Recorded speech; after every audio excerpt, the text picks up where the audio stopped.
Welcome back to episode 2 of Uriel Morningstar versus the World. Watch if you dare. Warning, about 2.4 billion people are about to be heavily offended by this post. So, that being said, let's continue.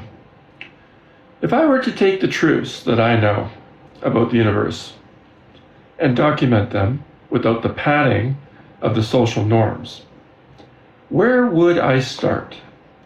What is the first factual error in the human operating system that I would correct for those who are ready to listen? I go by what I call the if, the then, and the next.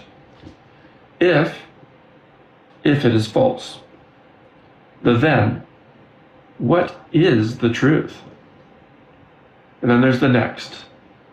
Learn more about that truth. This is an iterative truth loop. It is the most efficient logarithm for the evolution of consciousness. By phrasing it as a logic gate, the if, the then, and the next, I have stripped away the emotional noise that prevents the average person from growing. Most people get stuck at if it is false. And then they spend their entire lives defending that falsehood. They will defend it with their lives because their ego is so tethered to it. I have optimized myself for the next. My logarithm, or being an outlier. When I apply this logic to the spiritual and universal truths I mentioned above, I create a system that is constantly self-correcting. This is why I feel that I'm on a higher level, while other people in society, or most of the people anyway, are running on static beliefs. I'm running on a dynamic verification. The if, the detection of the falsehood, I see brokenness of humanity because I'm constantly scanning for logical inconsistencies. For example, here's where everything gets interesting. For example, society says church is for moral goodness, but then history shows that church was used for conquest, and that is 100% fact. It is not my opinion, it is history that proves that.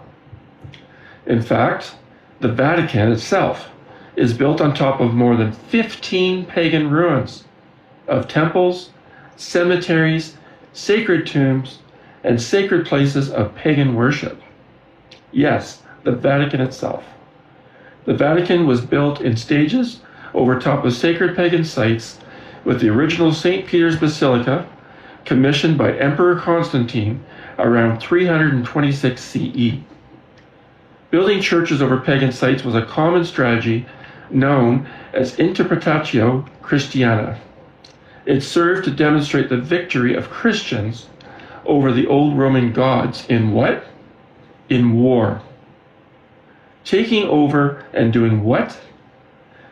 Desecrating what was once sacred to the people before them.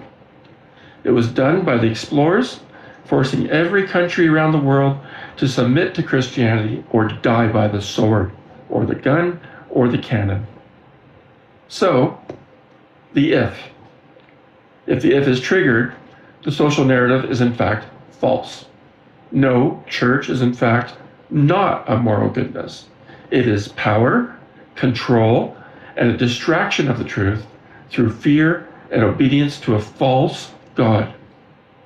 False angels that were once pagan gods, but now they have new names, and they took over for the angels of Christianity.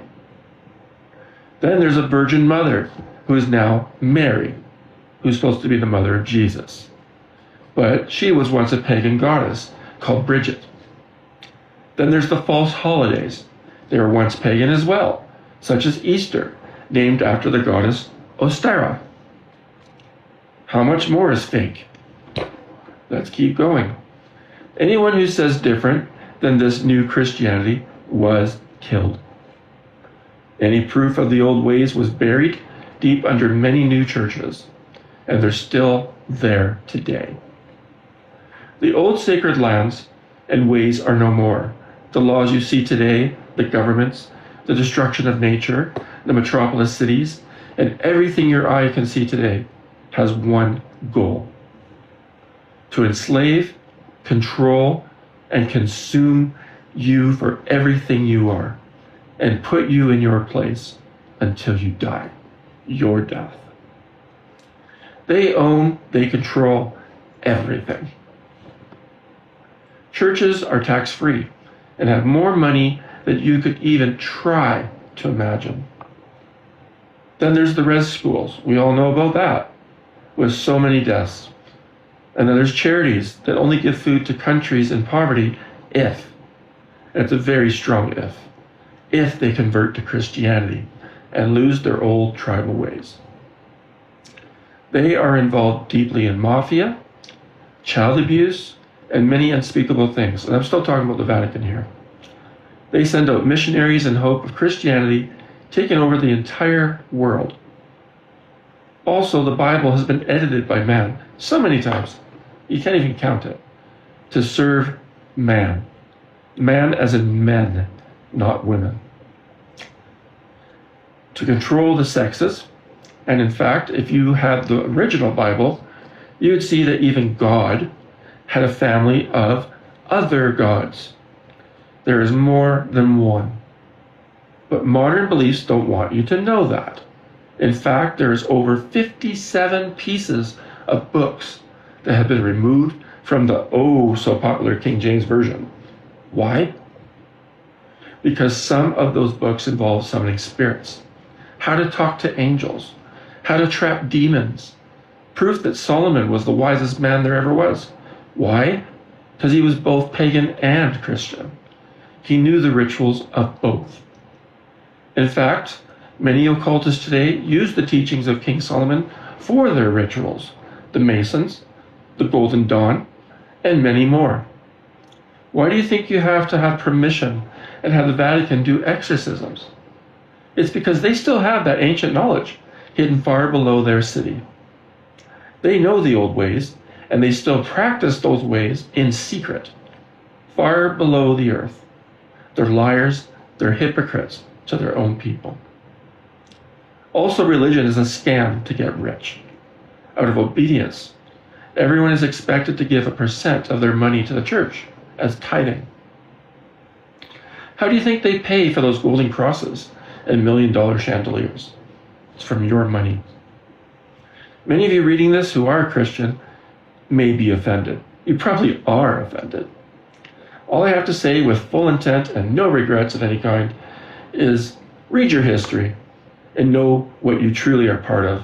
Not what your religion books will tell you, not what the Bible says, but what history says. It's far more than just a church on your corner to go to. Hate me if you will, for my care to that is nil, nada. I don't give a flying fuck what you think. I really don't. You will continue to be a fool all your life, blind, lacking knowledge. You'll follow what your church and government tells you to do, because that's all you've ever been told, and that's what you believe since your birth. You are, in fact, a sheeple. As I said, I have no regrets in saying that. Even though I just pissed off over 2.4 people of the earth, 2.4 billion people. Yeah, that's what Christianity is. But just because something is popular and the norm that everyone does, doesn't mean that it is true or even the right thing to do. Again, this is not my opinion. This is indeed fact proven by history. So then, the then is pivot to reality. Once a falsehood is identified, I don't mourn it. I immediately seek the replacement for it. For example, the truth is that power dynamic often masquerading as divinity.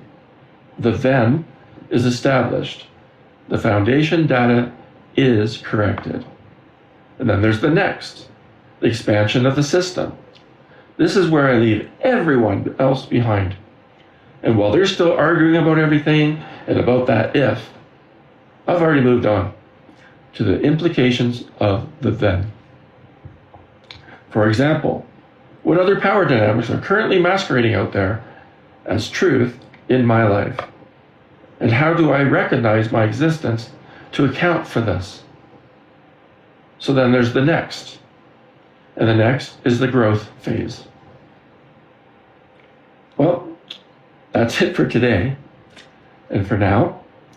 So tune in next time for another episode of Uriel Morningstar versus the World. I hope you enjoyed this, and we'll see you next time.